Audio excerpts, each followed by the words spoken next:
Wealth fam, it's your host Jada Martine, and today we are going to be talking about the Great Wealth Transfer.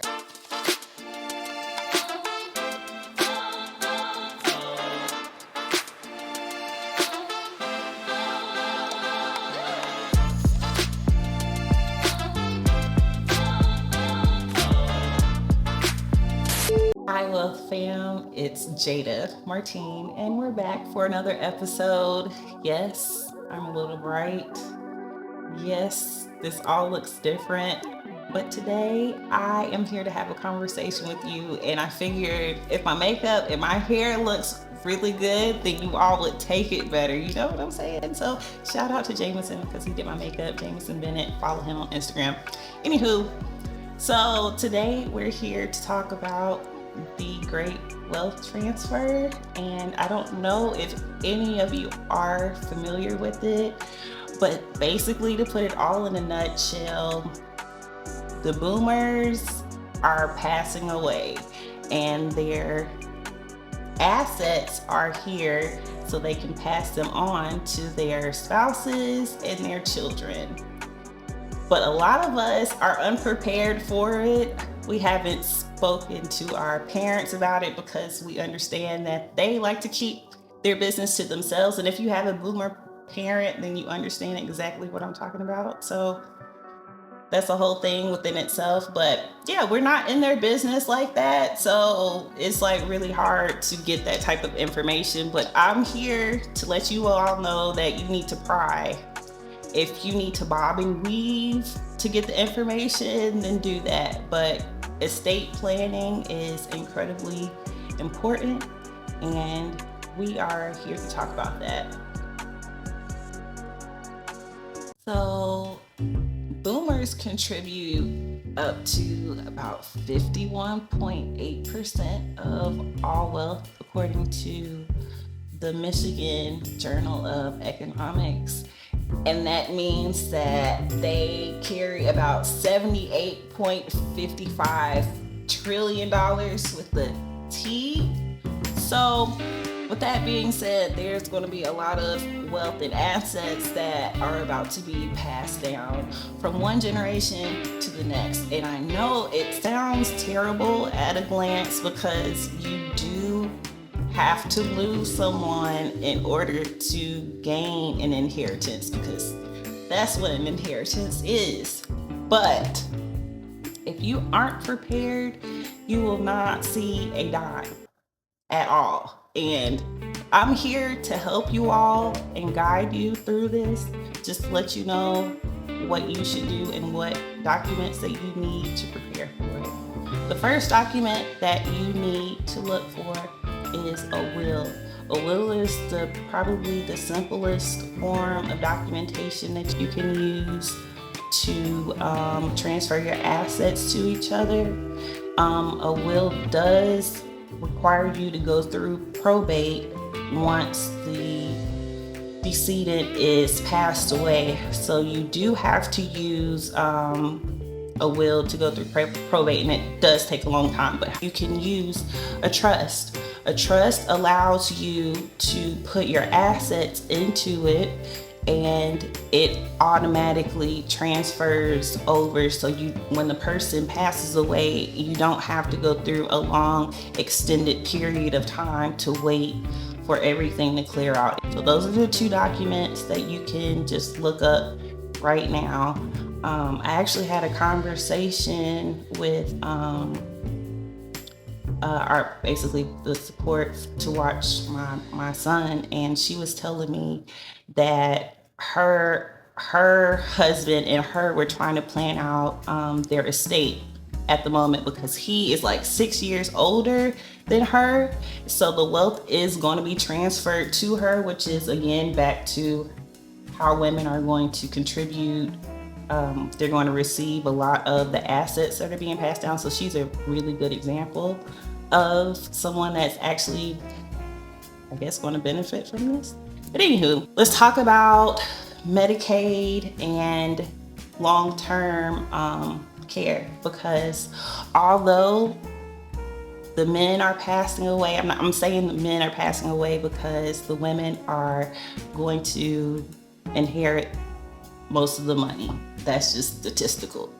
Okay, so let's talk about the big beautiful bill, which was signed July 4th, 2025. It affects Medicaid and Medicare patients because they are going to cut $1 trillion worth of benefits, and also retroactive payments that they were allowing people to use 90 days of retroactive payments before their patients would be able to be seen by whatever provider it is. So they're no longer covering that 90-day period. They shortened that period to 30 days, which means that the care that you get before you go to your next provider is going to have to come out of pocket. And most times, the provider is not going to pick up this particular person because they have Medicaid, because of the issues that are coming along with Medicaid and things like that. They're not going to allow you to come in. So with that being said, you have to find a way to pay for long-term care. And mostly people pay for that through the equity of their homes. So if your loved one goes to the nursing home, the first thing that they're going to ask as far as payment is going to be the equity of your home. And that goes back to your inheritance, because if your loved one is giving out, I'm not going to say giving out, but if they have to pay for long-term care with the equity of their home, then that doesn't leave you with much. So that means that in order to avoid that, someone has to possibly live in your home. Let's say you just got married and you have a dog and a picket fence, and grandma and grandpa get sick and they don't have a way to pay for long-term care. Well, guess what? Someone is going to have to take care of them, and it probably is going to be you because you have the most space in your home. So grandma and grandpa are coming to stay, and you have to figure out how to adjust your life based off of the care that you now have to provide, plus caring for your family. And it gets to a point where it can be hard to handle. So to even the playing field, the next option that you have is to get life insurance. And I promise you, life insurance doesn't cost as much as you would think that it does, especially at an early age. And I'm speaking like 20s, 30s. It's usually about between $15 and $40 a month, depending on what your income looks like. Life insurance is a touchy subject, but it is necessary, and you should pay attention to who the beneficiaries are on your life insurance policy at all times, because things happen, life happens, divorce happens, birth happens, things happen. So in order to pass down wealth, you need to make sure that you stay on top of who is on your beneficiary paperwork. I'll give the example of something that I went through myself. When my mom passed away, she had a life insurance policy, but she did not change the beneficiary for that life insurance policy. So the beneficiary was someone that she was married to 4 years prior and got a divorce from. So when she passed away, this person was still on the paperwork, and it was nothing that I could do or anyone that I could speak to change that situation, because when someone is in their right mind at that time, it's legal. It's legal, and you can't say anything about it.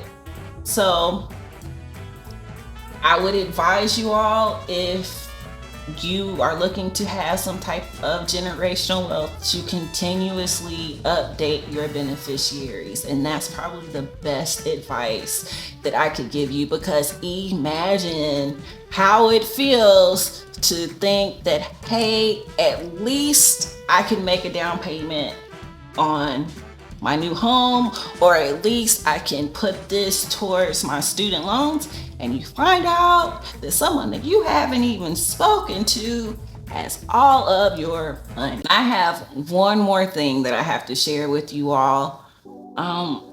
It's best that you all dig into each other's business. I know that sounds like I'm asking you all to argue, but I'm really not.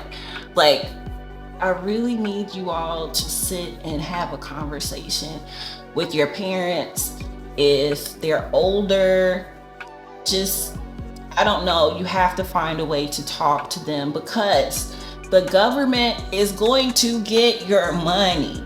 Okay, they're going to get, regardless of if you set it up in the best terms, if you have the most solid trust, if you have everything set up the way that it's supposed to be. At the end of the day, the government is still going to take a chunk of whatever you receive from your inheritance. So just make sure that you have the conversation. I know the boomers don't want to talk about it. I know they don't, because they're private. They're coming from a generation where they came from war, and they're probably the first generation to actually have the money. So they bought $30,000 houses years ago that are worth $800,000 now. So of course, no, they're not going to want to have this conversation with you. But my goodness, if one person hears me, I've done my job, because I just ride with me, you guys. I've been through it, and I'm just trying to help. Most of the times, whenever somebody loses a loved one and it's sudden, they have no idea where to start, but I'm trying to help somebody. So just talk to them, okay? If you all fight about it, they'll get over it. I promise they will, but at least you have had the conversation. And don't, and oh wait, this is the last thing too.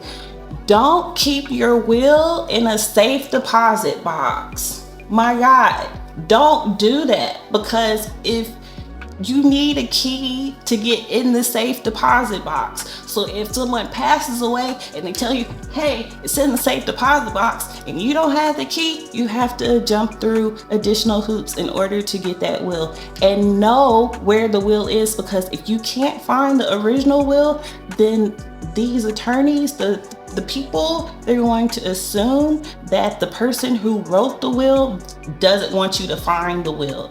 And they're going to assume that you don't have it. So keep an eye on your documents, know where the original will is at all times, and be able to get that if you need it, because I promise you, at some point you may need it. So just take it from me. That's the last thing. I'm off of this pedestal. I just needed to get this out, and I really hope that you all hear me. And that's from my heart. Love y'all for real. I will see you on the next episode.